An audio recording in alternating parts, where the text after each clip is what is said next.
청취자 여러분의 건강을 응원합니다. 라디오 특진 김도헌입니다. 오늘도 혹시 밤에 다리에 쥐가 나서 갑자기 딱 깨셨던 분 있으신가요? 그럼 오늘 라디오 특진과 함께 하시길 바랄게요.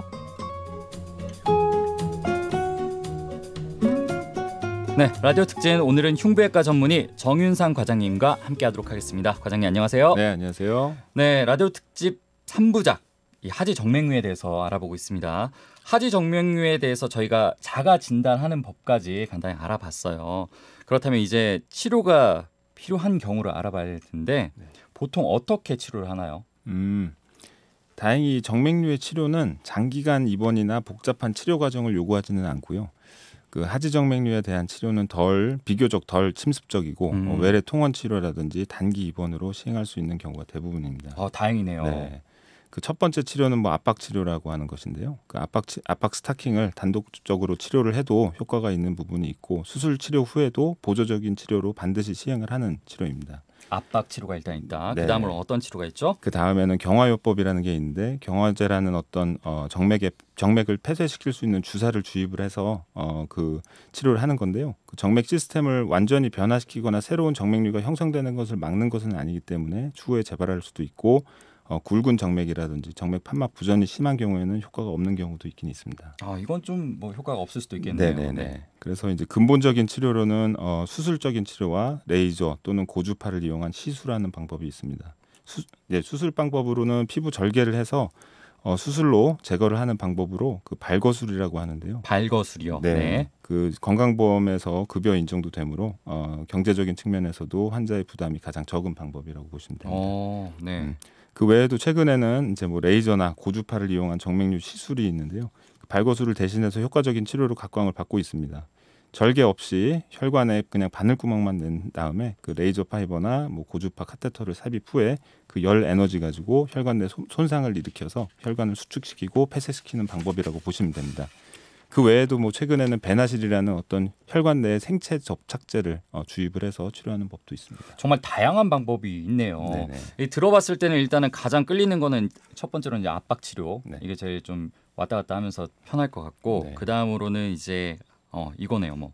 건강보험 급여가 되니까 수술을 받는 것도 좀 좋을 것 같습니다. 그런데 사실 무조건 수술이 좋은 건 아니잖아요. 몸에 어떤 걸 대는 거니까. 그렇죠.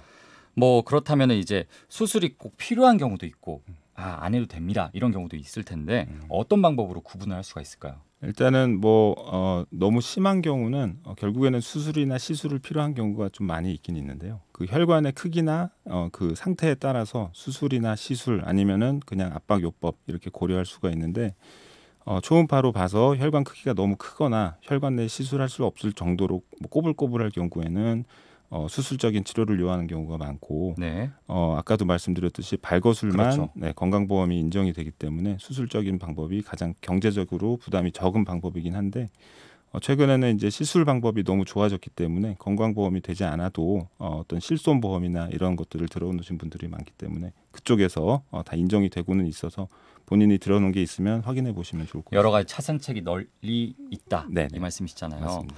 수술 같은 경우는 그럼 만약 결정을 했어요. 나는 수술할 거야. 이렇게 했을 때 바로 이렇게 퇴원이 가능한가요? 일단은 수술이나 시술이나 둘 다 어떤 개개인의 상태에 따라서 전신 상태에 따라서 마취 방법이라든지 이런 것들이 좀 다른데요. 전신 마취하는 경우는 잘 없고 수면 마취라든지 척수 마취만 하는 경우가 대부분이고 국소 마취만으로도 시행하는 경우도 있습니다. 치료 후에는 마취에서 깨어나면 바로 퇴원이 가능하시고 보통 일상생활이 가능하신데 오전에 입원해서 보통 수술 후에 오후에 퇴원도 가능하십니다. 그럼 주말 중에도 가능할 수 있겠네요. 네, 맞습니다. 괜찮은 것 같습니다. 이 지난 시간에 저희가 또 이 얘기를 했어요. 여성의 경우에는 좀 특이하다. 저도 이거 듣고 좀 놀랐는데 임신과 출산과 관련해서 하지 정맥류가 발생할 수 있다 이렇게 얘기를 하셨어요. 네네. 보통 산모는 사실 오래 서 있을 일은 없잖아요. 그래서 호르몬과 관련됐다면서요. 네네. 아까 말씀드렸지만은 그 임신한 여성의 경우에도 정맥류가 발생을 합니다. 임신은 체내 혈액량을 증가시키고 하지에서 골반 내로 들어오는 혈류를 감소시키게 됩니다. 이러한 혈류 변화는 태아의 발육에 도움을 당연히 주지만 부작용을 유발을 해서 하지의 정맥을 확장시키는 경우가 있고 특히 임신 말기의 경우에는 자궁이 골반 내부의 정맥을 압박하게 되면서 정맥류가 더 악화될 가능성이 높아집니다. 그렇다면 이렇게 임신 중에는 어떻게 대처를 해야 되나요? 수술할 수는 없지 않을까 싶은데. 네네. 네. 수술은 잘 권유해드리지는 않고 뭐 완벽하게 예방할 수는 없지만 순환과 근육의 긴장도를 향상시키는 게 좋고 뭐 걷기 운동, 수영, 요가 이런 것들이 권장이 되게 돼 있습니다.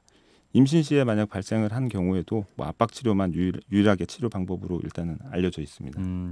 기본적으로 이제 압박 스타킹 사용한다고 들었어요. 어떻게 활용을 하나요? 압박 스타킹이 뭐 나와 있는 것들이 여러 가지가 있는데 압박 치료는 가장 기본이 되고 정맥류용 압박 스타킹을 착용하는 것이 중요합니다. 그 다리가 붓기 전에 아침 일찍 착용하시는 것이 좋고 서 있는 자세를 더 이상 하지 않게 되는 저녁 때 벗게 됩니다. 착용 시에는 주름이 잡히지 않도록 착용하셔야 효과적이고요. 정맥 기능 부전이 이제 역류가 심하게 있는 경우에는 압박 스타킹이 증상을 호전시킬 수는 있지만 근본적인 치료가 되지는 않습니다. 그렇기 때문에 하지 정맥류가 있을 경우 임의로 스타킹을 사용하지는 마시고 반드시 전문의와 상의를 통해서 정확한 진단과 치료를 받으셔야 됩니다. 쉽게 말해서 그냥 내가 하지 정맥류 있다고 해서 그냥 어떻게 뭐 마트에서 스타킹 사서 신으면 안 된다는 거잖아요. 네네. 그렇죠. 그렇습니다. 사실 다수의 직장인이라면 하지 정맥류 좀 고민을 해볼 것 같아요. 왜냐면 요즘 또 이제 하이힐도 많이 신고 네. 남성분들도 이제 키높이 구두 많이 신거든요. 네. 이런 경우에는 다리가 더 무리가 가잖아요. 아무래도 오래 서 있다가 보면은 네. 일상생활 속에서 하지 정맥류를 피하기 위해서는 어떤 걸 좀 주의해야 될까요? 그 하이힐이나 뭐 그런 높은 신발은 피하는 것이 좋고요. 걷기나 달리기 등의 운동이 권장이 되고 체중 조절이 도움이 됩니다. 쉬는 시간에는 다리를 높이 올려놓고 부종을 감소시키고 정맥의 순환을 촉진시키는 것이 도움이 되고 적어도 30분에 한 번씩은 움직이셔가지고 자세를 자주 변화시키는 것이 좋습니다. 장시간 비행기를 타는 경우는 일정 기간 움직이거나 발을 굽히거나 세우는 등의 움직임이 혈전 예방에도 좋고 정맥류 예방 악화 방지에도 도움이 됩니다. 네, 오늘은 하지 정맥류의 치료법과 예방법에 대해서 알아봤습니다. 다음 시간은 하지 정맥류의 마지막 시간이죠. 하지 정맥류의 오해와 진실에 대해서 알아보겠습니다. 지금까지 대자인병원 흉부외과 정윤상 과장과 함께했습니다. 오늘 말씀 고맙습니다. 네, 감사합니다.